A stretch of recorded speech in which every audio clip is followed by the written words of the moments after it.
যত বেশি আর্তনাদ তত বেশি প্রহার।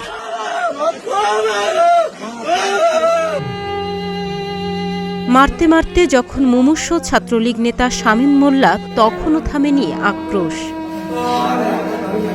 পুলিশ, বিশ্ববিদ্যালয়, প্রশাসন সবার সামনেই মিলিয়ে যেতে থাকে শামীমের জীবন প্রদীপ। হাসপাতালে তাকে মৃত ঘোষণা করেন চিকিৎসক। শামীমকে নির্মমভাবে পিটিয়ে হত্যার মাত্র কয়েক ঘণ্টার মধ্যে আরেক বর্বরতা দেখল ঢাকা বিশ্ববিদ্যালয়। ফজলুল হক মুসলিম হলে পিটিয়ে হত্যা করা হয়েছে সাবেক ছাত্রলীগ নেতা তোফাজ্জলকে। প্রত্যক্ষদর্শীরা জানান, মানসিক ভারসাম্যহীন ছিলেন তোফাজ্জল।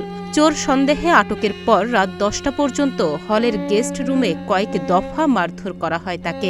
এক পর্যায়ে ভাতও খাওয়ানো হয় ক্যান্টিনে বসিয়ে, এরপর ফের মারধর করা হয়। হাসপাতাল থেকে আর বেঁচে ফেরেননি তোফাজ্জল। চোর সন্দেহে ছিনিয়ে নেওয়া হলো তার প্রাণ। এর আগে 7 সেপ্টেম্বর রাতে রাজশাহী বিশ্ববিদ্যালয় সংলগ্ন বিনোদপুর বাজারে পিটিয়ে হত্যা করা হয় সাবেক ছাত্রলীগ নেতা আব্দুল্লাহ আল মাসুদকে।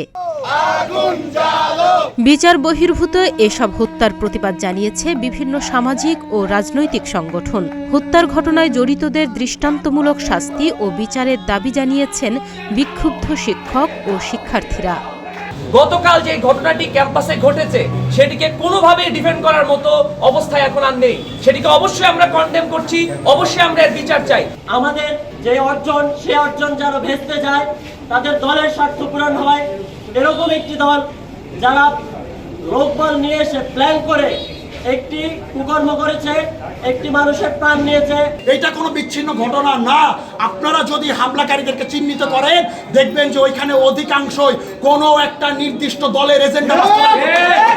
বিক্ষুব্ধরা বলছেন, এসব হত্যার ঘটনায় কাউকে গ্রেপ্তার করা হচ্ছে না, অথচ লঘু পাপে গুরুদণ্ড দেয়া হচ্ছে।